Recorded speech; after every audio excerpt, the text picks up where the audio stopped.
ਉਹਨੇ ਕਿਹਾ ਕਿ ਮਾਤਾ ਲੋਈ ਜੀ ਨੇ 3 ਵਾਰ ਹੱਥ ਫਰਾਇਆ ਔਰ ਮੇਰੇ ਸਾਰੇ ਦੁੱਖ ਦੂਰ ਕਰ ਦਿੱਤੇ। ਮੈਨੂੰ ਕਿਹਾ 3 ਵਾਰ ਆਪਣੇ ਸਰੀਰ ਤੇ ਹੱਥ ਫੇਰ ਔਰ ਮੇਰੇ ਸਾਰੇ ਦੁੱਖ ਦੂਰ ਹੋ ਗਏ। ਕਿ ਲੋਈ 3 ਵਾਰ ਤੂੰ ਉਹਨੂੰ ਕਿਹਾ ਕਿ ਰਾਮ ਨਾਮ ਲੈ ਕੇ, ਪਰਮਾਤਮਾ ਦਾ ਨਾਮ ਲੈ ਕੇ 3 ਵਾਰ ਹੱਥ ਫੇਰ, ਤੇਰੇ ਦੁੱਖ ਦੂਰ ਹੋ ਜਾਣਗੇ। ਉਹ ਮੇਰੇ ਪਰਮਾਤਮਾ ਦੇ ਅੰਦਰ ਤਾਂ ਇੰਨੀ ਸ਼ਕਤੀ ਹੈ ਕਿ 1 ਵਾਰ ਹੱਥ ਫੇਰਨ ਨਾਲ ਹੀ ਸਾਰੇ ਦੁੱਖ ਦੂਰ ਹੋਣੇ ਚਾਹੀਦੇ, ਤੂੰ 3 ਵਾਰ ਕਿਉਂ ਫਰਾਇਆ? ਇਹ ਤਕਲੀਫ ਹੈ ਮੈਨੂੰ ਕਿ ਤੈਨੂੰ ਤੱਕ 1 ਵਾਰ ਹੱਥ ਫੇਰ, ਉਹ ਐਡੀ ਸ਼ਕਤੀਸ਼ਾਲੀ ਤਾਕਤ ਹੈ, ਤੇਰੇ ਦੁੱਖ ਦੂਰ ਹੋ ਜਾਣਗੇ। ਫਿਰ ਤੂੰ 3 ਵਾਰ ਕਿਉਂ ਫਰਾਇਆ? ਇਹ ਮੈਨੂੰ ਤਕਲੀਫ ਹੋਈ। ਤਾਂ ਮਾਤਾ ਲੋਈ ਜੀ ਕਹਿੰਦੇ ਜੀ ਪਹਿਲਾਂ ਮੇਰੀ ਗੱਲ ਸੁਣ ਲਓ, ਫਿਰ ਬਾਅਦ ਚੋਂ ਜੋ ਕਰਨਾ ਕਰਦੇ। ਨਾਰਾਜ਼ ਹੋਇਓ ਉਹ ਬਾਅਦ ਚੋਂ, ਪਰ 3 ਵਾਰ ਹੱਥ ਕਿਉਂ ਫਰਾਇਆ ਉਹ ਰਾਜ ਸੁਣ ਲਓ। ਕਬੀਰ ਸਾਹਿਬ ਕਹਿੰਦੇ ਦੱਸ ਫਿਰ? ਕਹਿੰਦੇ ਦੇਖੋ, ਜਦੋਂ ਆਇਆ ਤਾਂ ਤਕਲੀਫ 'ਚ ਸੀ, ਔਰ ਜਦ ਵੀ ਇਨਸਾਨ ਨੂੰ ਤਕਲੀਫ ਹੁੰਦੀ ਉਹਦੇ ਕਰਨੀ ਕਰਕੇ ਹੁੰਦੀ ਹੈ। ਕਿਉਂਕਿ ਕਹਿੰਦੇ ਨਾ ਜੋ ਕਰਮ ਅਸੀਂ ਕਰਦੇ ਆ ਨਾ ਪਿੱਛੇ, ਜਿੱਦਾਂ ਸਮਝ ਲਓ ਸਾਡੇ ਅਕਾਊਂਟ 'ਚ ਉਹੀ ਹੋਣਾ ਜੋ ਅਸੀਂ ਪਿੱਛੇ ਜਮ੍ਹਾਂ ਕਰਦੇ ਆਵੇ। ਜੇ ਕਿ ਤੁਹਾਡੇ ਕੋਲ ਘੜਾ ਹੈ, ਉਹ ਘੜੇ 'ਚ ਰੋਜ਼ ਤੁਸੀਂ ਥੋੜ੍ਹੇ ਜਿਹੇ ਦਾਣੇ ਪਾਉਂਦੇ ਚਲੇ ਜਾਓ, ਦਾਣੇ ਪਾਉਂਦੇ ਚਲੇ ਜਾਓ, ਤਾਂ ਫਿਰ ਆਖਰ ਉਹਨਾਂ ਦਾਣਿਆਂ ਨਾਲ ਹੀ ਘੜਾ ਭਰਨਾ ਜਿਹੜੇ ਦਾਣੇ ਤੁਸੀਂ ਪਿਛਲੇ ਦਿਨਾਂ 'ਚ ਪਾਏ ਹੈ। ਯਾਨੀ ਇਹਦਾ ਮਤਲਬ ਪਿਛਲਾ ਕਰਮ ਇਕੱਠਾ ਕੀਤਾ ਹੈ। ਸਮਝਦੇ ਹੋ ਕਿ ਨਹੀਂ? ਕਿਉਂਕਿ ਬੰਦਾ ਉਹੀ ਇਕੱਠਾ ਕਰਦਾ ਜੋ ਪਿੱਛੇ ਕਰਦਾ ਆ ਗਿਆ। ਹੁਣ ਪਿੱਛੇ ਤੁਸੀਂ ਝਗੜੇ ਕਰਦੇ ਆਓ, ਬੁਰਾਈਆਂ ਕਰਦੇ ਆਓ, ਜਾਂ ਬੁਰੇ ਬੋਲ ਬੋਲਦੇ ਆਓ, ਇਹਦਾ ਮਤਲਬ ਕਿਤੇ ਨਾ ਕਿਤੇ ਬੁਰੇ ਕਰਮ ਇਕੱਠੇ ਕਰ ਰਹੇ ਹੋ, ਔਰ ਉਹਦਾ ਅੱਗੇ ਨਾ ਅੱਗੇ ਆ ਕੇ ਸਾਨੂੰ ਰਿਜ਼ਲਟ ਮਿਲਣਾ ਜ਼ਰੂਰ ਹੈ। ਇਹਨੂੰ ਗੁਰੂ ਰਹਿਬਰ ਕਹਿੰਦੇ ਕਿ ਜੋ ਕਰੇਗਾ ਉਹੀ ਪਾਏਗਾ। ਜਿੱਦਾਂ ਅਸੀਂ ਕਈ ਵਾਰ ਦੱਸੀ ਤਾਂ ਨਹੀਂ, ਕਦੀ ਹੋ ਹੀ ਨਹੀਂ ਸਕਦਾ ਕਿ ਤੁਸੀਂ ਨਿੰਮ ਦਾ ਬੀਜ ਬੋ ਕੇ ਸੋਚੋ ਕਿ ਇੱਥੇ ਅੰਬ ਲੱਗਣਗੇ। ਜੇ ਨਿੰਮ ਦਾ ਬੀਜ ਬੋਇਆ ਹੈ ਤਾਂ ਆਉਣ ਵਾਲੇ ਸਾਲਾਂ 'ਚ ਜਦੋਂ ਵੀ ਉਹ ਪੇੜ ਬਣੇਗਾ, ਫਲ ਲੱਗਣਗੇ ਤਾਂ ਨਿੰਮ ਦੇ ਲੱਗਣਗੇ, ਉੱਥੇ ਅੰਬ ਨਹੀਂ ਮਿਲੇਗਾ। ਇਹੀ ਸਾਡੀ ਕਰਨੀ ਹੁੰਦੀ ਹੈ। ਸੋ ਮਾਤਾ ਲੋਈ ਜੀ ਨੇ ਕਿਹਾ ਕਿ ਇਹ ਸਤਿਗੁਰੂ ਜੇ ਮੈਂ ਚਾਹੁੰਦੀ ਤਾਂ ਇੱਕੋ ਹੀ ਹੱਥ ਵਿੱਚ ਉਹਨੂੰ ਰੋਗ ਤੋਂ, ਤਕਲੀਫਾਂ ਤੋਂ ਮੁਕਤ ਕਰ ਦਿੰਦੀ, ਪਰ ਉਹਦੇ ਨਾਲ ਕੀ ਹੋਣਾ ਸੀ? ਉਹਨੇ ਰੋਗ ਮੁਕਤ ਨਾ ਹੋ ਜਾਣਾ ਸੀ, ਪਰ ਪਿਛਲਾ ਜਿਹੜਾ ਕਰਮ ਹੈ ਉੱਥੇ ਖੜਾ ਰਹਿਣਾ ਸੀ। ਇਹਨੂੰ ਇਦਾਂ ਸਮਝ ਲਓ ਜਿੱਦਾਂ ਘੜੇ 'ਚ ਗੰਦਗੀ ਇਕੱਠੀ ਕੀਤੀ ਹੈ, ਬੰਦੇ ਨੂੰ ਬੜੀ ਦੁਰਗੰਧ ਆ ਰਹੀ ਹੈ। ਹੁਣ ਥੋੜੀ ਦੇਰ ਵਾਸਤੇ ਬੰਦਾ ਉਹਦੀ ਗੰਦਗੀ ਦੀ ਸਫਾਈ ਨਹੀਂ ਕਰਦਾ, ਉਹ ਗੰਦਗੀ ਵਿੱਚ ਹੀ ਰਹਿਣ ਦਿੰਦਾ, ਪਰ ਬਾਹਰੋਂ ਸੈਂਟ ਛਿੜਕ ਦਿੰਦਾ ਹੈ। ਹੁਣ ਬਾਹਰੋਂ ਸੈਂਟ ਛਿੜਕਣ ਨਾਲ ਕੀ ਹੋਏਗਾ? ਥੋੜੀ ਦੇਰ ਤਾਂ ਮਹਿਕ ਆਏਗੀ, 1 ਦਿਨ 2 ਦਿਨ, ਜਦ ਤੱਕ ਸੈਂਟ ਦੀ ਖੁਸ਼ਬੂ ਰਹੇਗੀ। ਪਰ ਜੇ ਘੜੇ 'ਚ ਗੰਦਗੀ ਹੈ ਤਾਂ ਦੁਬਾਰਾ ਫਿਰ ਉਹ ਦੁਰਗੰਧ ਆਣੀ ਸ਼ੁਰੂ ਹੋ ਜਾਣੀ ਕਿ ਨਹੀਂ? ਕਦੀ ਤੁਸੀਂ ਵੀ ਦੇਖਿਆ ਹੋਏਗਾ, ਬੰਦਾ ਫਟਾਫਟ ਕਹਿੰਦਾ ਅੱਜ ਨਹਾਉਣ ਦਾ ਟਾਈਮ ਹੈ ਨਹੀਂ, ਸੈਂਟ ਹੀ ਪਾ ਲਾਵਾਂ। ਉਹ ਸੈਂਟ ਪਾ ਕੇ ਚਲਾ ਜਾਂਦਾ, 2-3 ਘੰਟੇ ਬਾਅਦ ਦੁਬਾਰਾ ਦੇਖੋ ਪਸੀਨੇ ਦੁਰਗੰਧ ਆਉਂਦੀ। ਕਿਉਂ? ਕਿਉਂਕਿ ਸੈਂਟ ਦੀ ਜਿਹੜੀ ਮਹਿਕ ਸੀ 2-3 ਘੰਟੇ ਬਾਅਦ ਚਲੀ ਗਈ, ਤਾਂ ਜੋ ਅਸਲੀ ਅੰਦਰੋਂ ਨਿਕਲ ਰਹੀ ਹੈ ਉਹ ਹੁਣ ਬਾਹਰ ਆ ਗਈ। ਤਾਂ ਜੇ ਬੰਦਾ ਐ ਨਹਾ ਧੋ ਕੇ ਜਾਵੇ ਤਾਂ ਪੂਰਾ ਦਿਨ ਫਰੈਸ਼ ਰਹਿੰਦਾ ਬੰਦਾ। ਪਰ ਇਹੀ ਹਾਲਾਤ। ਸੋ ਮਾਤਾ ਲੋਈ ਜੀ ਨੇ ਕਿਹਾ ਪਹਿਲੀ ਵਾਰ ਮੈਂ ਉਹ ਤੋਂ ਹੱਥ ਫਰਾਇਆ ਇਸ ਲਈ ਤਾਂ ਕਿ ਜਿਹੜੀ ਪਿਛਲੀ ਗੰਦਗੀ ਹੈ ਕਰਮਾਂ ਦੀ, ਬੁਰਾਈਆਂ ਦੀ, ਉਹ ਸਾਫ਼ ਹੋ ਜਾਵੇ। ਇਸ ਲਈ ਪਹਿਲੀ ਵਾਰ ਹੱਥ ਫੇਰਨ ਦਾ ਮਤਲਬ ਇਹ ਪਿਛਲਾ ਕਰਮ ਹੈ ਉਹ ਸਾਫ਼ ਹੋਵੇ। ਔਰ ਦੂਸਰੀ ਵਾਰ ਫਿਰ ਹੱਥ ਫਰਾਇਆ, ਦੂਸਰੀ ਵਾਰ ਹੱਥ ਫੇਰਿਆ ਤਾਂ ਉਹਦੇ ਸਾਰੇ ਦੁੱਖ ਦੂਰ ਹੋ ਗਏ, ਕਿਉਂਕਿ ਪਿਛਲੀ ਕਰਮਾਂ ਦੀ ਸਫਾਈ ਔਰ ਹੁਣ ਉਹਨੂੰ ਠੀਕ ਕਰ ਦਿੱਤਾ। ਜਦੋਂ ਪੂਰੀ ਤਰ੍ਹਾਂ ਠੀਕ ਹੋ ਗਿਆ ਫਿਰ ਉਹਨਾਂ ਕਿਹਾ ਜੀ ਮੈਂ ਤਾਂ ਠੀਕ ਹੈ ਹੁਣ ਜਾਵਾਂ। ਮਾਤਾ ਲੋਈ ਕਹਿੰਦੇ 1 ਵਾਰ ਫੇਰ ਕਹਿੰਦੇ ਫਿਰ ਤੀਸਰੀ ਵਾਰ ਫਿਰਾਇਆ। ਕਬੀਰ ਸਾਹਿਬ ਕਹਿੰਦੇ ਜੋ ਦੂਜੀ ਵਾਰ ਫੇਰਨ ਨਾਲ ਹੀ ਠੀਕ ਹੋ ਗਿਆ, ਤੀਜੀ ਵਾਰ ਕਿਉਂ ਫਿਰਾਇਆ? ਕਹਿੰਦੇ ਫਿਰ ਤੀਜੀ ਵਾਰ ਮੈਂ ਇਸ ਲਈ ਫਿਰਾਇਆ ਕਿ ਸਤਿਗੁਰੂ ਉਹ ਕਬੀਰ ਦੇ ਘਰ ਆਇਆ ਸੀ। ਹੁਣ ਕਬੀਰ ਦੇ ਘਰ ਆ ਕੇ ਪਿਛਲੇ ਕਰਮ ਸਾਫ਼ ਕਰ ਲਏ, ਆਪਣੀ ਬਿਮਾਰੀ ਦੂਰ ਕਰ ਲਈ, ਪਰ ਰੱਬ ਦੇ ਘਰੋਂ ਕੁਛ ਨਾ ਲਵੇ ਤਾਂ ਇਹ ਕਿੱਦਾਂ ਹੋ ਸਕਦਾ ਹੈ? ਹੁਣ ਮੈਂ ਤੀਸਰੀ ਵਾਰੀ ਹੱਥ ਫਰਾਇਆ ਤਾਂ ਹੁਣ ਅਗਲਾ ਮਾਰਗ ਉਹਦਾ ਸਾਫ਼ ਕੀਤਾ। ਜਲਦੀ ਦੇਖਿਓ ਹੁਣ ਆ ਕੇ ਨਾਮ ਨਾਲ ਜੁੜੇਗਾ, ਸਿਮਰਨ ਨਾਲ ਜੁੜੇਗਾ ਔਰ ਅਗਲੀ ਜ਼ਿੰਦਗੀ ਵੀ ਬਣਾਏਗਾ। ਜਦੋਂ ਇਹ ਗੱਲ ਕਬੀਰ ਸਾਹਿਬ ਨੇ ਸੁਣੀ ਤਾਂ ਕਬੀਰ ਸਾਹਿਬ ਦੇ ਚਿਹਰੇ ਤੇ ਮੁਸਕਰਾਹਟ ਆ ਗਈ। ਕਹਿੰਦੇ ਲੋਈ ਫਿਰ ਠੀਕ ਹੈ, ਇਹਨੂੰ ਕਹਿੰਦੇ ਮੇਰੇ ਰਾਮ ਨਾਮ ਦਾ ਮੁੱਲ ਪੂਰਾ ਪਾਣਾ। ਲੋ ਸਮਝਦੇ ਹੋ ਕਿ ਨਹੀਂ? ਸੋ ਇਸੇ ਤਰ੍ਹਾਂ ਸਮਝ ਲਓ ਕਿ ਸਾਡੀ ਜੋ ਤਕਲੀਫ ਹੈ, ਦੁੱਖ ਹੈ, ਜੋ ਸਾਡੇ ਕਰਮ ਹੈ, ਜਿੱਦਾਂ ਹੁਣ ਨਦੀ ਵਿੱਚ ਜਾ ਕੇ ਬੰਦਾ ਆਪਣੀ ਪਿਛਲੀ ਮੈਲ ਧੋ ਕੇ ਸਾਫ਼ ਕਰ ਦਿੰਦਾ ਹੈ ਔਰ ਨਿਰਮਲ ਹੋ ਕੇ ਜਾਂਦਾ ਹੈ, ਤਾਂ ਮਾਲਕ ਦੇ ਘਰ 'ਚ ਵੀ ਇਹ ਆਏ ਆ ਤਾਂ ਅਸੀਂ ਵੀ ਇਹੀ ਚਾਹੁੰਦੇ ਕਿ ਪਿਛਲੀ ਮੈਲ ਧੋਤੀ ਜਾਵੇ ਤਾਂ ਇੱਥੋਂ ਵੀ ਤੁਸੀਂ ਨਿਰਮਲ ਹੋ ਕੇ ਜਾਵੋ, ਸਾਫ਼ ਸੁਥਰੇ ਹੋ ਕੇ ਜਾਵੋ। ਪਰ ਇਹਦੇ ਨਾਲ ਨਾਲ ਇਹ ਵੀ ਧਿਆਨ ਰੱਖਣਾ ਕਿ ਅੱਗੇ ਤੋਂ ਅਸੀਂ ਗੰਦਗੀ ਤੋਂ ਬਚਣਾ ਵੀ ਹੈ। ਕਿਉਂਕਿ ਇੱਕ ਗੱਲ ਯਾਦ ਰੱਖਣਾ ਕਿ ਅੱਛੀ ਸੰਗਤ ਕਰਨਾ, ਅੱਛਾਈ ਕਰਨਾ ਜਿੰਨਾ ਜ਼ਰੂਰੀ ਹੈ, ਬੁਰੀ ਸੰਗਤ ਤੋਂ ਬਚਣਾ ਔਰ ਬੁਰਾਈ ਨੂੰ ਛੱਡਣਾ ਵੀ ਉਨਾ ਹੀ ਜ਼ਰੂਰੀ ਹੈ। ਇਹ ਨਹੀਂ ਕਿ ਅੱਛੀ ਸੰਗਤ ਕਰ ਲਈ, ਅੱਛਾਈ ਕਰ ਲਈ ਤਾਂ ਬਾਅਦ ਚੋਂ ਫਿਰ ਬੁਰੀਆਂ 'ਚ ਜਾ ਕੇ ਬਹਿ ਜਾਈਏ, ਬਾਅਦ ਚੋਂ ਫਿਰ ਬੁਰੀਆਂ ਗੱਲਾਂ ਕਰਨੀਆਂ ਸ਼ੁਰੂ ਕਰ ਦਈਏ, ਤਾਂ ਫਿਰ ਉਹੀ ਹੋਏਗਾ ਜਿੱਦਾਂ ਇੱਕ ਬੰਦਾ ਨਹਾਤਾ ਆ, ਨਹਾ ਕੇ ਨਦੀ 'ਚੋਂ ਸਾਫ਼ ਸੁਥਰਾ ਹੋ ਗਿਆ ਤਾਂ ਫਿਰ ਜਾ ਕੇ ਕੋਲਿਆਂ ਦੀ ਖਾਨ ਵਿੱਚ ਬਹਿ ਗਿਆ, ਜਾਂ ਫਿਰ ਜਾ ਕੇ ਗੰਦਗੀ ਚਿੱਕੜ ਵਿੱਚ ਜਾ ਕੇ ਫਸ ਗਿਆ। तो यह मतलब ये भी समझ लेना कि बंदा कहे कि एक हफ्ते एक दिन मैं अच्छाई करदा है, सत्संग जाना, तो बाकी 6 दिन मैं बुरियां च बैठा रहा, बाकी 6 दिन मैं बुराई करी जावां। तो हुण हमेशा याद रखो कि कर्मां दा फल तो उही मिलना। जिस तरह समझ लो कि एक दिन मैं अच्छा फल टोकरी च पावां तो बाकी 6 दिन 6 बुरे फल रोज़ टोकरी च पावां, तो अंत में देखूंगा तो किहड़ा फलों की गिनती ज़्यादा होनी है। आप सोचो जरा, अच्छाई के फलों की या बुराई के फलों की। इसी तरह सानू भी ये चाहिए है कि जे असीं सत्संग जाते हैं, फर्ज करो हफ्ते 'च एक दिन सत्संग जाते हैं, तो फिर सानू 6 दिन ये भी कोशिश करनी चाहिए कि बुरी संगत तो अपने आप को बचा के रखा। तां ही तो विवेकानंद जी भी कहते ना कि बुरे साथी नालों कल्ले रहना 100 गुणा चंगा है। जिहड़ा साथी सानू बुरे मार्ग ते लै जावे, बुराई की तरफ लै जावे, उहदे नालों कल्ले चलना अच्छी गल है।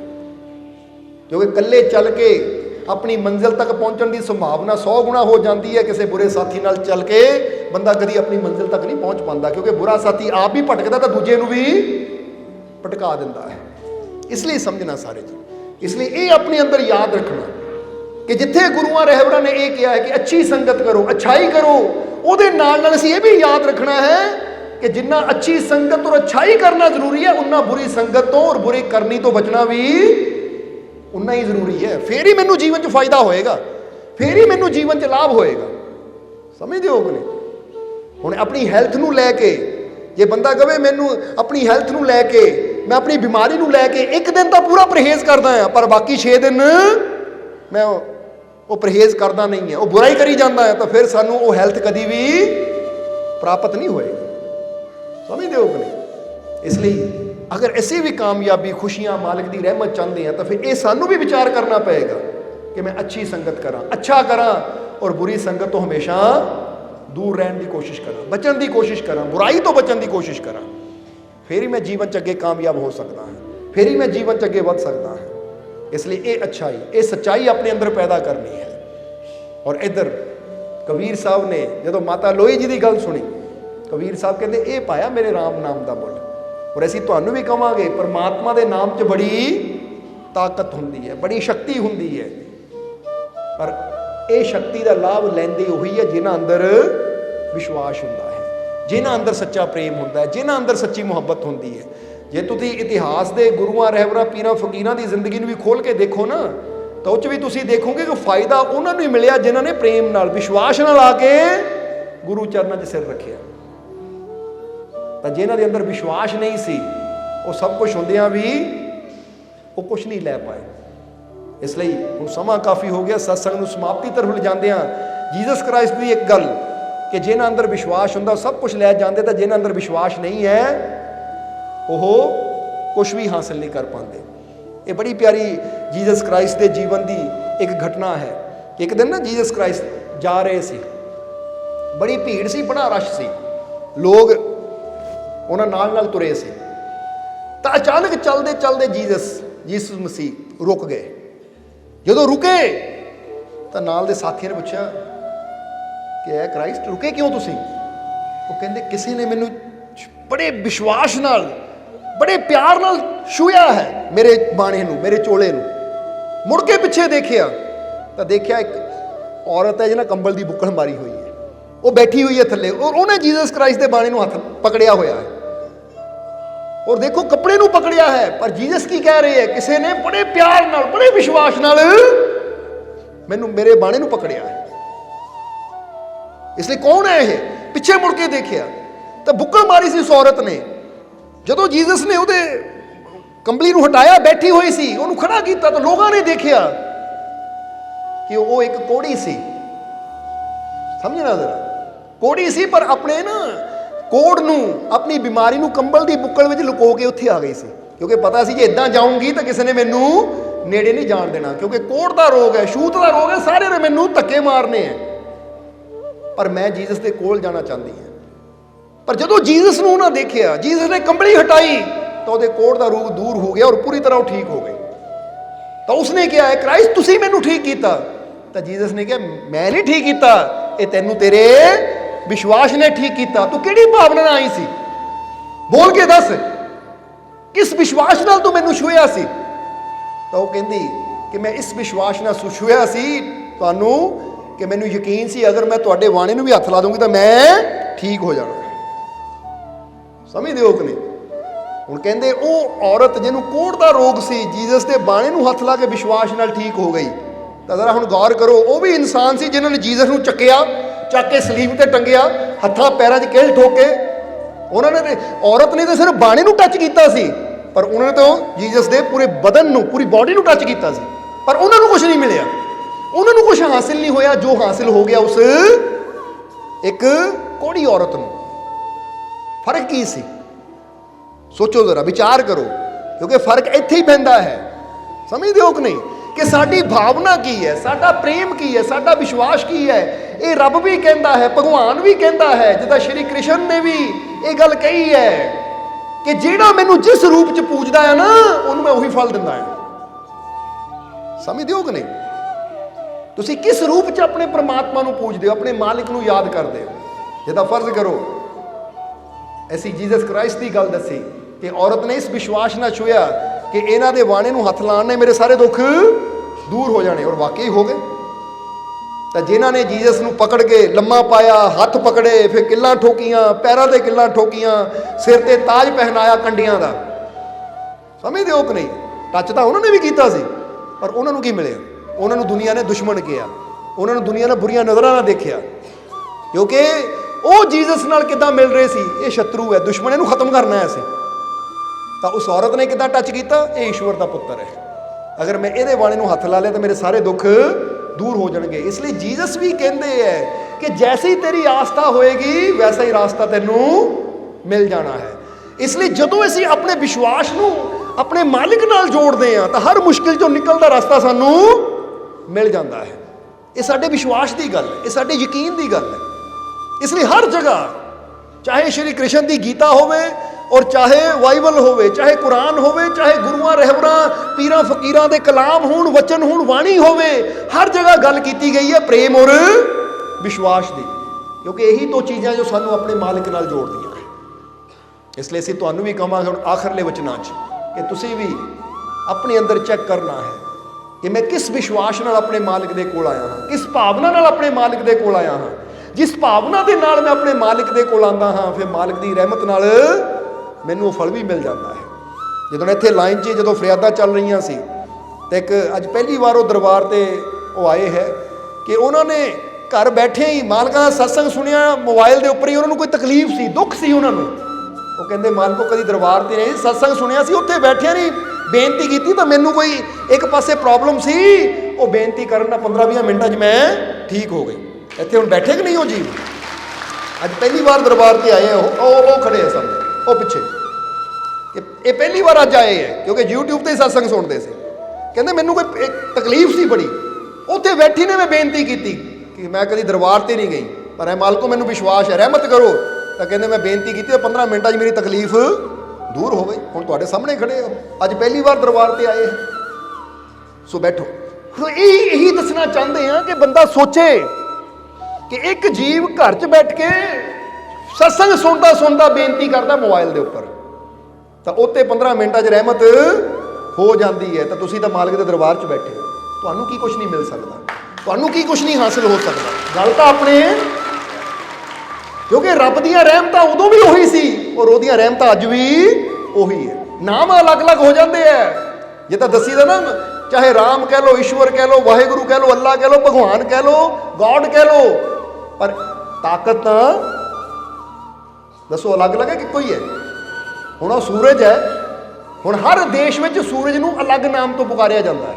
ਕਿਤੇ ਸੰਨ ਕਿਹਾ ਜਾਂਦਾ ਹੈ, ਕਿਤੇ ਆਫਤਾਬ ਕਿਹਾ ਜਾਂਦਾ ਹੈ, ਕਿਤੇ ਸੂਰਜ ਕਿਹਾ ਜਾਂਦਾ ਹੈ, ਕਿਤੇ ਸੂਰਿਆ ਕਿਹਾ ਜਾਂਦਾ ਹੈ। ਸਮਝਦੇ ਹੋ? ਹੁਣ ਨਾਮ ਇਹਦੇ ਜਿੰਨੀਆਂ ਭਾਸ਼ਾ ਹੈ ਨਾਮ ਉਨੇ ਹੀ ਹੋਣਗੇ। ਤੁਸੀਂ ਕਿਤੇ ਗੂਗਲ ਤੇ ਜਾ ਕੇ ਸਰਚ ਕਰੋ ਨਾ ਕਿ ਪੂਰੇ ਵਰਲਡ ਵਿੱਚ ਸੂਰਜ ਨੂੰ ਕਿਹੜੇ ਨਾਮਾਂ ਤੋਂ ਯਾਦ ਕੀਤਾ ਜਾਂਦਾ, ਤਾਂ ਬੜੀ ਲੰਬੀ ਲਾਈਨ ਲੱਗ ਜਾਂਦੀ ਹੈ, ਲਿਸਟ ਲੱਗ ਜਾਂਦੀ ਹੈ। ਸਮਝਦੇ ਹੋ ਕਿ ਨਹੀਂ? ਬੜੀ ਲੰਬੀ ਲਿਸਟ।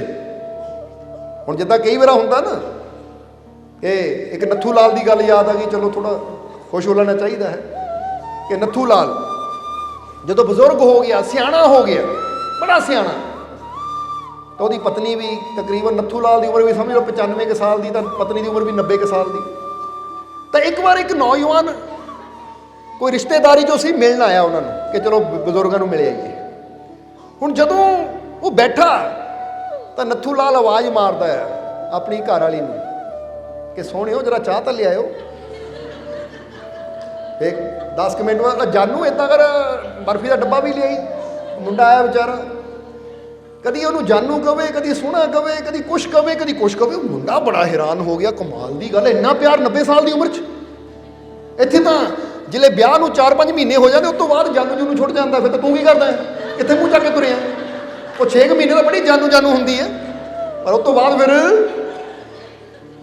ਫਿਰ ਤਾਂ ਸੱਚਾਈ ਸਾਹਮਣੇ ਆਣੀ ਸ਼ੁਰੂ ਹੋ ਜਾਂਦੀ। ਮੁੰਡਾ ਬੜਾ ਹੈਰਾਨ ਹੋਇਆ, ਕਮਾਲ ਦੀ ਗੱਲ ਹੈ, ਬਜ਼ੁਰਗਾਂ ਦੀ ਉਮਰ 95 ਸਾਲ, ਇਹਦੀ ਪਤਨੀ ਦੀ ਉਮਰ 90 ਸਾਲ, ਫਿਰ ਵੀ ਇੰਨਾ ਪਿਆਰ ਹੈ। ਕਦੀ ਉਹਨੂੰ ਜਾਨੂ ਕਹਿੰਦਾ ਹੈ, ਕਦੀ ਸੋਹਣਾ ਕਹਿੰਦਾ, ਕਦੀ ਮਿੱਠੀਏ ਕਹਿੰਦਾ, ਕਦੀ ਕੁਛ ਕਹਿੰਦਾ, ਕਦੀ ਕੁਛ ਕਹਿੰਦਾ ਹੈ। ਕਮਾਲ ਦੀ ਗੱਲ ਹੈ। ਹੁਣ ਆਖਰ ਉਹਨੇ ਪੁੱਛਿਆ, ਫਿਰ ਕਹਿੰਦਾ ਬਜ਼ੁਰਗ ਇਹ ਗੱਲ ਤਾਂ ਦੱਸੋ, ਇੰਨਾ ਪਿਆਰ, ਇੰਨੀ ਮੁਹੱਬਤ ਮੈਂ ਕਦੀ ਦੇਖੀ ਨਹੀਂ ਕਿਸੇ 'ਚ। ਕਿਸੇ ਉਮਰ 30-35 ਸਾਲ ਦੀ ਉੱਥੇ ਇੰਨਾ ਪਿਆਰ ਨਹੀਂ ਹੁੰਦਾ ਜਿੰਨਾ 90 ਸਾਲ ਦੀ ਉਮਰ 'ਚ ਤੁਹਾਡਾ ਪਿਆਰ ਹੈ। ਪਹਿਲੀ ਵਾਰ ਸੁਣਿਆ ਇੰਨੇ ਪਿਆਰ ਨਾਲ ਤੁਸੀਂ ਆਪਣੀ ਘਰ ਵਾਲੀ ਨੂੰ ਬੁਲਾਉਂਦੇ ਹੋ, ਕਦੀ ਕੁਛ ਕਦੀ ਕੁਛ ਹੈ। ਕਮਾਲ ਦੀ ਗੱਲ ਹੈ। ਤਾਂ ਨੱਥੂ ਲਾਲ ਦੇਖਦਾ ਹੈ, ਕਹਿੰਦਾ ਕੀ ਦੇਖਦੇ ਹੋ? ਕਹਿੰਦਾ ਦੇਖ ਲਵਾਂ ਤੇਰੀ ਦਾਦੀ ਕਿੱਥੇ ਹੈ। ਯਾਨੀ ਉਹ ਸਿਆਣੀ ਹੁੰਦੀ ਨਾ। ਉਹ ਕਹਿੰਦੇ ਜੀ ਉਹ ਤਾਂ ਅੰਦਰ ਹੀ ਹੈ ਕਿਚਨ 'ਚ। ਕਹਿੰਦਾ ਵੀ ਸੁਣ ਲੈ, ਦਰਅਸਲ ਨਾ ਪਿਛਲੇ 15 ਸਾਲ ਤੋਂ ਮੈਨੂੰ ਇਹਦਾ ਨਾਮ ਹੀ ਭੁੱਲ ਗਿਆ ਸੀ, ਨਾਮ ਕੀ ਹੈ। ਹੁਣ ਇਹਨੂੰ ਤਕਲੀਫ ਨਾ ਹੋਵੇ, ਮੈਂ ਕੁਛ ਨਾ ਕੁਛ ਕਹਿੰਦਾ ਹੀ ਰਹਿੰਦਾ ਆ ਤਾਂ ਕਿ ਉਹ ਵੀ ਖੁਸ਼ ਰਵੇ ਤਾਂ ਮੈਂ ਵੀ ਖੁਸ਼ ਰਵਾਂ। ਨਹੀਂ ਤਾਂ ਜੇ ਇਹਨੂੰ ਪਤਾ ਲੱਗ ਗਿਆ ਮੈਨੂੰ ਇਹਦਾ ਨਾਮ ਭੁੱਲ ਗਿਆ ਆ ਤਾਂ ਇਹਨੇ ਮੈਨੂੰ ਹੁਣੇ ਘਰੋਂ ਕੱਢ ਦੇਣਾ ਹੈ। ਕਹਿੰਦਾ ਤੁਸੀਂ ਆਪਣੀ ਘਰ ਦਾ ਨਾਮ ਹੀ ਭੁੱਲ ਗਏ, ਕਿਉਂਕਿ ਯਾਦਾਸ਼ਤ ਹੁੰਦੀ ਨਾ ਬਜ਼ੁਰਗਾਂ ਦੀ। ਹੁਣ ਇੰਨੀ ਉਮਰ 'ਚ ਯਾਦ ਵੀ ਰਹਿਣਾ ਕਈ ਵਾਰ ਔਖਾ ਹੋ ਜਾਂਦਾ ਹੈ। ਹੁਣ ਇਸੇ ਤਰ੍ਹਾਂ ਯਾਦ ਰੱਖੋ ਕਿ ਅੱਜ ਪਰਮਾਤਮਾ ਨੂੰ ਵੀ ਕਈਆਂ ਨਾਮਾਂ ਨਾਲ ਯਾਦ ਕੀਤਾ ਜਾਂਦਾ ਹੈ। ਕੋਈ ਵਾਹਿਗੁਰੂ ਕਹਿੰਦਾ, ਕੋਈ ਅੱਲਾ ਕਹਿੰਦਾ, ਕੋਈ ਰਾਮ ਕਹਿੰਦਾ, ਕੋਈ ਈਸ਼ਵਰ ਕਹਿੰਦਾ, ਕੋਈ ਭਗਵਾਨ ਕਹਿੰਦਾ ਹੈ। ਇਹ ਸਾਰੇ ਪਿਆਰ ਨਾਲ ਦਿੱਤੇ ਗਏ ਨਾਮ ਹੈ। ਜੇ ਉਹਨੂੰ ਦੇਖਿਆ ਜਾਵੇ ਤਾਂ ਅਲੱਖ ਹੈ। ਅਲੱਖ ਦਾ ਮਤਲਬ ਜਿਹਨੂੰ ਲਿਖਿਆ ਜਾ ਹੀ ਨਹੀਂ ਸਕਦਾ, ਜਿਹੜਾ ਸ਼ਬਦਾਂ ਤੋਂ ਬਾਹਰ ਹੈ। ਕਿਉਂਕਿ ਬੋਲਿਆ ਵੀ ਉਹਦੇ ਬਾਰੇ ਜਾ ਸਕਦਾ ਹੈ ਜਿਹਦੀ ਇੱਕ ਹੱਦ ਹੋਵੇ। ਸਮਝਦੇ ਹੋ ਕਿ ਨਹੀਂ? ਜਿਹੜਾ ਹੈਗਾ ਹੀ ਬੇਹੱਦ, ਅਸੀਂ ਕਿੰਨਾ ਕੁ ਬੋਲ ਲਵਾਂਗੇ? ਕਿਉਂਕਿ ਸ਼ਬਦਾਂ ਦੀ, ਅਲਫਾਜ਼ਾਂ ਦੀ ਇੱਕ ਹੱਦ ਹੁੰਦੀ ਹੈ, ਪਰ ਪਰਮਾਤਮਾ ਦੀ ਤਾਂ ਕੋਈ ਹੱਦ ਹੀ ਨਹੀਂ ਹੈ। ਤਾਂ ਹੀ ਤਾਂ ਕਹਿੰਦੇ ਨਾ, ਵੱਡੇ ਮੇਰੇ ਸਾਹਿਬਾ ਗਹਿਰ ਗੰਭੀਰਾ, ਗੁਣੀ ਗਹੀਰਾ, ਕੋਈ ਨਾ ਜਾਣੇ ਤੇਰਾ ਕੀਤਾ ਕੇ ਬੜਕੀ। ਕਹਿੰਦੇ ਜਾਣਿਆ ਨਹੀਂ ਜਾ ਸਕਦਾ ਤੂੰ ਕੀ ਹੈ, ਤੇਰੀ ਸ਼ਕਤੀ ਕੀ ਹੈ, ਤੂੰ ਕਿੱਡੀ ਕਿ ਵੱਡੀ ਤਾਕਤ ਹੈ, ਰਹਿਮਤ ਹੈ। ਇਹ ਸਾਡੀਆਂ ਸੋਚਾਂ, ਸਾਡੇ ਸ਼ਬਦ ਬੜੇ ਛੋਟੇ ਹੈ, ਪਰ ਤੇਰੀਆਂ ਰਹਿਮਤਾਂ ਬਹੁਤ ਬੜੀਆਂ ਹੈ। ਕਿਉਂਕਿ ਨਜ਼ਰ ਵੀ ਤਾਂ ਉੱਥੇ ਤੱਕ ਦੇਖ ਸਕਦੀ ਜਿੱਥੇ ਤੱਕ ਇਹਦੀ ਹੱਦ ਹੈ, ਪਰ ਤੂੰ ਤਾਂ ਐ ਮੇਰੇ ਮਾਲਿਕ ਬੇਹੱਦ ਹੈ। ਇਸ ਲਈ ਉਹਦੇ ਨਾਮ ਅਨੇਕਾਂ ਹੀ ਹੈ, ਪਰ ਤਾਕਤ ਤਾਂ ਇੱਕੋ ਹੀ ਹੈ। ਔਰ ਜਿਸ ਤਰ੍ਹਾਂ ਅੱਜ ਇਹ ਸੂਰਜ ਨੂੰ ਦੇਖ ਲਓ ਕਿ ਇਹ ਨਹੀਂ ਕਿ ਸੂਰਜ 10 ਸਾਲ ਪਹਿਲਾਂ ਕੁਝ ਹੋਰ ਸੀ ਤਾਂ ਅੱਜ ਕੁਝ ਹੋਰ ਹੋ ਗਿਆ। ਜਾਂ ਜੇ ਬੰਦਾ ਕਹੇ ਨਾ ਜਦੋਂ ਦੀ ਦੁਨੀਆ ਬਣੀ ਹੈ ਇੱਕੋ ਹੀ ਸੂਰਜ ਹੈ ਜਿਹੜਾ ਪ੍ਰਕਾਸ਼ ਦੇ ਰਿਹਾ ਹੈ ਧਰਤੀ ਨੂੰ, ਔਰ ਉਹਦੀ ਗਰਮੀ ਹਾਲੇ ਵੀ ਉੱਦਾਂ ਹੀ ਹੈ, ਫਰਕ ਨਹੀਂ ਪਿਆ ਕੋਈ ਵੀ। ਤਾਂ ਜੇ ਰੱਬ ਦੀ ਬਣਾਈ ਹੋਈ ਇਹ ਇੱਕ ਸੂਰਜ ਦੀ ਰੌਸ਼ਨੀ 'ਚ ਫਰਕ ਨਹੀਂ ਪਿਆ ਤਾਂ ਫਿਰ ਉਹ ਰੱਬ 'ਚ ਕੀ ਫਰਕ ਪੈਣਾ ਹੈ? ਉਹਦੀਆਂ ਰਹਿਮਤਾਂ ਵੀ ਅੱਜ ਉਹੀ ਹੈ, ਉਹਦੀ ਕਿਰਪਾ ਅੱਜ ਵੀ ਉਨੀ ਹੈ, ਉਹਦੀਆਂ ਰਹਿਮ ਨਾਮ ਦੀਆਂ ਸ਼ਕਤੀਆਂ ਅੱਜ ਵੀ ਉਹੀ ਹੈ। ਬਸ ਅੱਜ ਫਰਕ ਕਿੱਥੇ ਆ ਜਾਂਦਾ? ਬੰਦੇ ਦੇ ਵਿਸ਼ਵਾਸ ਅੰਦਰ। ਕਿ ਪਹਿਲਾਂ ਸਮਾਂ ਸੀ ਜਦੋਂ ਬੰਦਾ ਰੱਬ ਤੇ ਵਿਸ਼ਵਾਸ ਕਰ ਲੈਂਦਾ ਸੀ, ਪਰ ਅੱਜ ਦਾ ਬੰਦਾ ਕਹਿੰਦਾ ਰੱਬ ਹੈ ਹੀ ਨਹੀਂ। ਬੋਲੋ ਸਮਝਦੇ ਹੋ ਕਿ ਨਹੀਂ? ਔਰ ਅੱਜ ਇੱਕ ਗੱਲ ਹੋਰ ਕਵਾਂਗੇ, ਅੱਜ ਦਾ ਵਿਗਿਆਨ, ਅੱਜ ਦੀ ਸਾਇੰਸ ਵੀ ਹੁਣ ਇਹ ਚੀਜ਼ ਨੂੰ ਮੰਨਣ ਨੂੰ ਮੰਨ ਚੁੱਕੀ ਹੈ ਕਿ ਕੋਈ ਸ਼ਕਤੀ ਹੈ ਜਿਹਨੇ ਇਹ ਸੰਸਾਰ ਬਣਾਇਆ ਹੈ। ਹੁਣ ਉਹ ਸ਼ਕਤੀ ਕਹਿ ਲਵੇ, ਕਾਸਮਿਕ એનર્ਜੀ ਕਹਿ ਲੈਣ, ਪਰ ਗੁਰੂਆਂ ਰਹਿਬਰਾਂ ਨੇ ਉਹਨੂੰ ਪਰਮਾਤਮਾ, ਪ੍ਰਭੂ, ਭਗਵਾਨ, ਵਾਹਿਗੁਰੂ, ਅੱਲਾ ਕਿਹਾ ਹੈ। ਗੱਲ ਤਾਂ ਉਹੀ ਹੈ ਨਾ। ਬੋਲੋ ਸਮਝਦੇ ਹੋ ਕਿ ਨਹੀਂ? ਹੁਣ ਪਤਾ ਹੈ ਕਿ ਬਿਜਲੀ ਚਲਾਉਂਦੀ ਹੈ ਪੱਖੇ ਨੂੰ, ਹੁਣ ਅਸੀਂ ਬਿਜਲੀ ਕਹਿ ਲਈਏ, ਕੋਈ ਇਲੈਕਟ੍ਰਿਸਿਟੀ ਕਹਿ ਲਈਏ, ਕੋਈ ਇਹਨੂੰ ਕੁਝ ਹੋਰ ਨਾਮ ਦੇ ਦੇਵੇ, ਪਰ ਤਾਕਤ ਤਾਂ ਹੈ ਨਾ, ਉਹੀ ਚਲਾਉਣ ਵਾਲੀ ਹੈ। ਇਸ ਲਈ ਬਸ ਉਸ ਤਾਕਤ ਤੇ ਜਦੋਂ ਅਸੀਂ ਵਿਸ਼ਵਾਸ ਕਰਦੇ ਹਾਂ, ਕਿਉਂਕਿ ਇੱਥੇ ਇਹ ਵੀ ਤੁਹਾਨੂੰ ਦੱਸ ਦਈਏ ਕਿ ਜੇ ਤੁਸੀਂ ਪੁੱਛੋ ਪਰਮਾਤਮਾ ਕੀ ਹੈ, ਭਗਵਾਨ ਕੀ ਹੈ, ਤਾਂ ਪਰਮਾਤਮਾ ਬਾਰੇ ਦੱਸਣਾ ਬੜਾ ਮੁਸ਼ਕਿਲ ਹੈ। ਕਿਉਂਕਿ ਜਿਸ ਤਰ੍ਹਾਂ ਐਡੀਸਨ ਜਿਸਨੇ ਬੱਲਬ ਦੀ ਖੋਜ ਕੀਤੀ, ਬੱਲਬ ਜਿਸਨੇ ਖੋਜਿਆ, ਇੱਕ ਦਿਨ ਕਹਿੰਦੇ ਕਿਸੇ ਨੇ ਆ ਕੇ ਸਵਾਲ ਪੁੱਛਿਆ ਐਡੀਸਨ ਤੋਂ, ਤੁਸੀਂ ਬਿਜਲੀ ਦਾ ਬੱਲਬ ਖੋਜਿਆ, ਬਿਜਲੀ ਬਾਰੇ ਬੜੀ ਨੌਲੇਜ ਹੈ ਤੁਹਾਨੂੰ, ਸੋ ਦੱਸੋ ਇਲੈਕਟ੍ਰਿਸਿਟੀ ਬਾਰੇ ਕਿ ਇਹ ਬਿਜਲੀ ਕੀ ਹੈ। ਤਾਂ ਉਸ ਲਈ ਐਡੀਸਨ ਨੇ ਹੱਸ ਕੇ ਇੱਕ ਜਵਾਬ ਦਿੱਤਾ। ਉਹ ਕਹਿੰਦੇ ਬਿਜਲੀ ਕੀ ਹੈ ਇਹਦੇ ਬਾਰੇ ਤਾਂ ਮੈਂ ਦੱਸ ਨਹੀਂ ਸਕਦਾ, ਕਿਉਂਕਿ ਇਹ ਦੱਸਣਾ ਬੜਾ ਮੁਸ਼ਕਿਲ ਹੈ, ਪਰ ਇਹਦਾ ਇਸਤੇਮਾਲ ਕਿੱਦਾਂ ਕੀਤਾ ਜਾਵੇ, ਇਹ ਤੋਂ ਫਾਇਦਾ ਕੀ ਲਿਆ ਜਾਵੇ, ਇਹਦਾ ਲਾਭ ਕਿੱਦਾਂ ਲਿਆ ਜਾਵੇ, ਉਹਦੇ ਬਾਰੇ ਮੈਂ ਜ਼ਰੂਰ ਦੱਸ ਸਕਦਾ ਹਾਂ। ਬੋਲੋ ਸਮਝਦੇ ਹੋ ਕਿ ਨਹੀਂ? ਹੁਣ ਕਿਸੇ ਅਨਪੜ੍ਹ ਨੂੰ ਬੰਦਾ ਪੁੱਛੇ ਪਾਣੀ ਕੀ ਹੈ, ਉਹਨਾਂ ਕਹਿੰਦੇ ਪਾਣੀ ਬਾਰੇ ਤਾਂ ਮੈਂ ਦੱਸ ਨਹੀਂ ਸਕਦਾ ਹੈ ਕੀ, ਕਾਹਤੋਂ ਬਣਿਆ ਹੈ, ਪਰ ਮੈਂ ਇਹ ਦੱਸ ਸਕਦਾ ਇਹਦਾ ਉਪਯੋਗ ਅਸੀਂ ਕੀ ਕੀ ਕਰ ਸਕਦੇ। ਇਹ ਪਾਣੀ ਦੀ ਚਾਹ ਬਣ ਸਕਦੀ ਹੈ, ਲੱਸੀ ਬਣ ਸਕਦੀ ਹੈ, ਇਹ ਪਾਣੀ ਦਾ ਸ਼ਰਬਤ ਬਣ ਸਕਦਾ ਹੈ, ਪਾਣੀ ਦਾ ਅਸੀਂ ਕੀ ਕੀ ਇਸਤੇਮਾਲ ਕਰ ਸਕਦੇ, ਤੇ ਫਾਇਦੇ ਕੀ ਕੀ ਲੈ ਸਕਦੇ, ਉਹਦੇ ਬਾਰੇ ਮੈਂ ਜ਼ਰੂਰ, ਕਿਉਂਕਿ ਉਹ ਦੱਸ ਸਕਦੇ ਹੋ ਨਹੀਂ। ਹੁਣ ਕੋਈ ਤੁਹਾਨੂੰ ਪੁੱਛੇ ਕਿਸੇ ਚੀਜ਼ ਬਾਰੇ, ਇਹ ਗੁਲਾਬ ਕੀ ਹੈ, ਇਹਦੇ 'ਚ ਕਿਹੜਾ ਕੈਮੀਕਲ ਹੈ, ਕਿਹੜੀ ਚੀਜ਼ ਹੈ, ਤੁਸੀਂ ਕਹਿੰਦਾ ਉਹਦੇ ਬਾਰੇ ਤਾਂ ਮੈਂ ਦੱਸ ਨਹੀਂ ਸਕਦਾ, ਪਰ ਮੈਂ ਇਹ ਦੱਸ ਸਕਦਾ ਗੁਲਾਬ ਤੋਂ ਫਾਇਦਾ ਅਸੀਂ ਕੀ ਕੀ ਲੈ ਸਕਦੇ ਹਾਂ। ਇਹ ਤੋਂ ਇਤਰ ਬਣ ਸਕਦਾ ਹੈ, ਇਹ ਤੋਂ ਗੁਲਕੰਦ ਬਣ ਸਕਦਾ ਹੈ, ਇਹ ਤੋਂ ਆਹ ਸਜਾਵਟ ਹੋ ਸਕਦੀ ਹੈ, ਇਹ ਤੋਂ ਅਸੀਂ ਇਹ ਫਾਇਦਾ ਲੈ ਸਕਦੇ ਹਾਂ। ਅਸੀਂ ਉਹਦੇ ਬਾਰੇ ਉਹ ਸਾਰਾ ਕੁਝ ਫਾਇਦੇ ਜਾਣ ਸਕਦੇ ਕਿ ਫਾਇਦੇ ਕਿੱਦਾਂ ਲੈ ਸਕਦੇ ਹਾਂ, ਪਰ ਅਸੀਂ ਉਹਦੇ ਬਾਰੇ ਦੱਸ ਨਹੀਂ ਸਕਦੇ ਕਿ ਉਹ ਹੈ ਕੀ, ਕਿਉਂਕਿ ਬਣਾਉਣ ਵਾਲਾ ਉਹੀ ਜਾਣੇ। ਇਸੇ ਤਰ੍ਹਾਂ ਪਰਮਾਤਮਾ ਪ੍ਰਭੂ, ਜੇ ਤੁਸੀਂ ਉਹਦੇ ਬਾਰੇ ਪੁੱਛਣਾ ਚਾਹੋ ਰੱਬ ਕੀ ਹੈ, ਤਾਂ ਰੱਬ ਬਾਰੇ ਦੱਸਣਾ ਬੜਾ ਮੁਸ਼ਕਿਲ ਹੈ, ਪਰ ਉਹਦੀ ਰਹਿਮਤ ਦੇ ਫਾਇਦੇ ਅਸੀਂ ਕਿੱਦਾਂ ਲੈ ਸਕਦੇ ਹਾਂ, ਉਹਦੀ ਰਹਿਮਤ ਦਾ ਇਸਤੇਮਾਲ ਕਿੱਦਾਂ ਕਰ ਸਕਦੇ ਹਾਂ, ਉਹਦੀ ਰਹਿਮਤ ਨਾਲ ਆਪਣੇ ਜੀਵਨ ਨੂੰ ਕਿੱਦਾਂ ਖੁਸ਼ੀਆਂ ਨਾਲ ਭਰਪੂਰ ਕਰ ਸਕਦੇ ਹਾਂ, ਇਹਦੇ ਬਾਰੇ ਜ਼ਰੂਰ ਅਸੀਂ ਸੰਤਾਂ ਗੁਰੂਆਂ ਰਹਿਬਰਾਂ ਦੇ ਕੋਲੋਂ ਸਮਝ ਸਕਦੇ ਹਾਂ। ਔਰ ਅਸਲੀ ਗੱਲ ਤਾਂ ਸਮਝਣ ਦੀ ਹੈ ਕਿ ਅਸੀਂ ਇਹਦਾ ਫਾਇਦਾ ਕਿੱਦਾਂ ਲਈਏ, ਇਹਦਾ ਲਾਭ ਕਿੱਦਾਂ ਲਈਏ, ਇਹਦੇ ਨਾਲ ਆਪਣੇ ਜੀਵਨ 'ਚ ਬਦਲਾਵ ਕਿੱਦਾਂ ਲਿਆਈਏ। ਜਦੋਂ ਇਹ ਸਿੱਖ ਲੈਂਦੇ ਹਾਂ ਤਾਂ ਫਿਰ ਸਾਡੀ ਜ਼ਿੰਦਗੀ ਬਦਲਦੀ ਹੈ, ਫਿਰ ਸਾਡੇ ਜੀਵਨ 'ਚ ਖੁਸ਼ੀਆਂ ਆਉਂਦੀਆਂ ਹਨ। ਇਸ ਲਈ ਹੁਣ ਟਾਈਮ ਕਾਫੀ ਹੋ ਗਿਆ, ਬਸ ਆਖਰਲੇ ਵਚਨਾਂ 'ਚ ਇਹੀ ਕਹਾਂਗੇ ਕਿ ਆਪਣੇ ਅੰਦਰ ਵਿਸ਼ਵਾਸ ਰੱਖੋ, ਆਪਣੇ ਮਾਲਕ ਦੇ ਪ੍ਰਤੀ ਯਕੀਨ ਰੱਖੋ। ਤਾਂ ਜਿਸ ਤਰ੍ਹਾਂ ਦੱਸਿਆ, ਜਿਹੜਾ ਪ੍ਰੇਮ ਨਾਲ ਵਿਸ਼ਵਾਸ ਨਾਲ ਆ ਜਾਂਦਾ ਹੈ, ਤਾਂ ਫਿਰ ਜਿੱਦਾਂ ਜੀਸਸ ਨੇ ਕਿਹਾ ਕਿ ਅਸੀਂ ਨਹੀਂ, ਤੈਨੂੰ ਤੇਰੇ ਵਿਸ਼ਵਾਸ ਨੇ ਠੀਕ ਕੀਤਾ ਹੈ, ਕਿਉਂਕਿ ਤੇਰਾ ਵਿਸ਼ਵਾਸ ਸੀ ਕਿ ਮੈਂ ਠੀਕ ਹੋ ਜਾਣਾ ਹੈ। ਇਸ ਲਈ ਤੁਸੀਂ ਵੀ ਜਦੋਂ ਮਾਲਕ ਦੀ ਰਹਿਮਤ ਵਰਤਦੇ ਹੋ ਨਾ, ਪੂਰੇ ਵਿਸ਼ਵਾਸ ਨਾਲ ਵਰਤੋ ਕਿ ਮੈਨੂੰ ਯਕੀਨ ਹੈ ਕਿ ਰਹਿਮਤ ਮੇਰੇ ਅੰਦਰ ਜਾਣੀ ਹੈ ਤਾਂ ਮੈਨੂੰ ਫਾਇਦਾ ਹੋਣਾ ਹੈ, ਮੇਰੀਆਂ ਤਕਲੀਫਾਂ ਦੁੱਖ ਦੂਰ ਹੋਣੇ ਹੈ, ਮੇਰੇ ਜੀਵਨ 'ਚ ਖੁਸ਼ੀਆਂ ਆਣੀਆਂ ਹੈ, ਕਿਉਂਕਿ ਉਹ ਮਾਲਕ ਦੀ ਰਹਿਮਤ ਕਦੀ ਵਿਅਰਥ ਨਹੀਂ ਜਾਂਦੀ, ਉਹਦਾ ਜੀਵਨ 'ਚ ਅਸਰ ਹੋ ਕੇ ਰਹਿੰਦਾ ਹੈ। ਇਸ ਲਈ ਜਿਹੜਾ ਯਕੀਨ ਰੱਖਦਾ ਹੈ, ਵਿਸ਼ਵਾਸ ਰੱਖਦਾ ਹੈ, ਫਿਰ ਉਹਨੂੰ ਕਮੀ ਵੀ ਮਾਲਕ ਕੋਈ ਨਹੀਂ ਆਉਣ ਦਿੰਦੇ। ਫਿਰ ਆਉਣ ਵਾਲਾ ਸਮਾਂ ਉਹ ਆਪ ਦੇਖਦਾ ਹੈ ਕਿ ਮੇਰਾ ਜੀਵਨ ਕੱਲ੍ਹ ਕੀ ਸੀ ਔਰ ਅੱਜ ਕੀ ਹੁੰਦਾ ਜਾ ਰਿਹਾ ਹੈ, ਔਰ ਆਉਣ ਵਾਲਾ ਸਮਾਂ ਫਿਰ ਉਹਦੇ ਵਾਸਤੇ ਅੱਛਾ ਹੀ ਹੁੰਦਾ ਚਲਾ ਜਾਂਦਾ ਹੈ। ਇਸ ਲਈ ਆਪਣੇ ਮਾਲਕ 'ਤੇ ਵਿਸ਼ਵਾਸ ਰੱਖੋ, ਯਕੀਨ ਰੱਖੋ, ਤਾਂ ਆਉਣ ਵਾਲਾ ਸਮਾਂ ਤੁਹਾਡੇ ਵਾਸਤੇ ਵੀ ਅੱਛਾ ਹੋਏਗਾ, ਖੁਸ਼ੀਆਂ ਭਰਿਆ ਹੋਏਗਾ, ਕਾਮਯਾਬੀ ਭਰਿਆ ਹੋਏਗਾ। ਕਿਉਂਕਿ ਫਿਰ ਕਹਾਂਗੇ ਕਿ ਆਪਣੇ ਅੰਦਰੋਂ ਇਹ ਗੱਲ ਕਹਿ ਦਿਓ ਕਿ ਮੈਨੂੰ ਆਪਣੇ ਮਾਲਕ 'ਤੇ ਪੂਰਾ, ਮੈਨੂੰ ਆਪਣੇ ਮਾਲਕ 'ਤੇ ਪੂਰਾ, ਮੈਨੂੰ ਆਪਣੇ ਮਾਲਕ 'ਤੇ ਪੂਰਾ, ਮੇਰੀਆਂ ਝੋਲੀਆਂ ਰਹਿਮਤਾਂ ਨਾਲ, ਮੇਰੀਆਂ ਝੋਲੀਆਂ ਰਹਿਮਤਾਂ ਨਾਲ, ਮੇਰੀਆਂ ਝੋਲੀਆਂ ਰਹਿਮਤਾਂ ਨਾਲ ਮੇਰੇ ਸਾਰੇ ਦੁੱਖ ਦੂਰ, ਮੇਰੇ ਸਾਰੇ ਦੁੱਖ ਦੂਰ, ਮੇਰੇ ਸਾਰੇ ਦੁੱਖ ਦੂਰ। ਮੇਰਾ ਮਾਲਿਕ ਮੇਰੇ, ਮੇਰਾ ਮਾਲਿਕ ਮੇਰੇ, ਮੇਰਾ ਮਾਲਿਕ ਮੇਰੇ। ਬਸ ਇਹ ਵਿਸ਼ਵਾਸ ਰੱਖਣਾ ਹੈ ਕਿ ਹਰ ਕਦਮ ਤੇ ਮੇਰਾ ਮਾਲਿਕ ਨਾਲ ਹੈ, ਤਾਂ ਫਿਰ ਦੁੱਖ ਵੀ ਦੂਰ ਹੋਣਗੇ, ਝੋਲੀਆਂ ਵੀ ਖੁਸ਼ੀਆਂ ਨਾਲ ਭਰਨਗੀਆਂ, ਔਰ ਜੀਵਨ 'ਚ ਕਮੀ ਤੋੜ ਘਾਟ ਵੀ ਕੋਈ ਨਹੀਂ ਆਏਗੀ। ਇਹ ਯਕੀਨ ਰੱਖਣਾ ਹੈ ਕਿ ਨਹੀਂ? ਇੱਕ ਵਾਰ ਲਾਸਟ ਵਾਰ, ਮੈਨੂੰ ਮੇਰੇ ਮਾਲਿਕ ਤੇ ਪੂਰਾ। ਬਸ ਇਸੇ ਤਰ੍ਹਾਂ ਇਹ ਜੋ ਕਿਹਾ ਹੈ ਨਾ, ਇਹਨੂੰ ਇੱਥੇ ਰੱਖਣਾ ਯਾਦ, ਕਿਉਂਕਿ ਵਿਸ਼ਵਾਸ ਦੇ ਨਾਲ ਹੀ ਅਸੀਂ ਸਾਰੀਆਂ ਪਰੇਸ਼ਾਨੀਆਂ, ਤਕਲੀਫਾਂ, ਦੁੱਖਾਂ ਤੋਂ ਮੁਕਤ ਹੋ ਜਾਂਦੇ, ਔਰ ਆਪਣੇ ਜੀਵਨ ਨੂੰ ਅਸੀਂ ਸਫਲ ਬਣਾ ਲੈਂਦੇ ਹਾਂ, ਖੁਸ਼ੀਆਂ ਨਾਲ ਭਰਪੂਰ ਕਰ ਲੈਂਦੇ ਹਾਂ।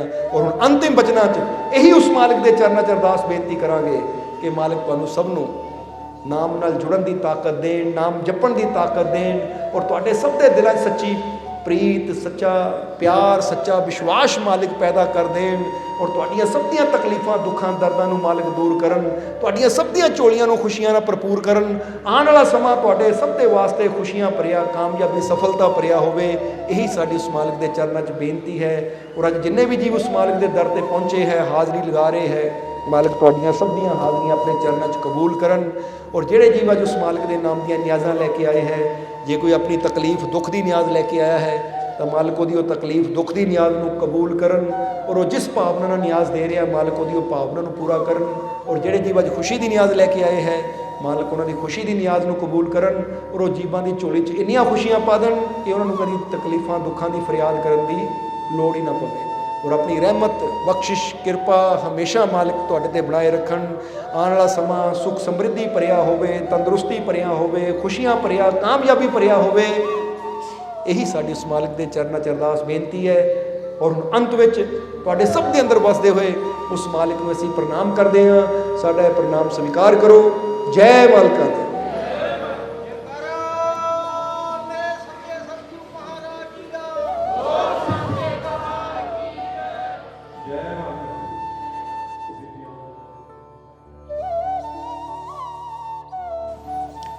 सब्सक्राइब कीजिए सर्व संध्या दरबार कांटिया शरीफ चैनल को और बेल आइकन दबाइए मालिक जी की लेटेस्ट सत्संग की वीडियो को सबसे पहले देखने के लिए।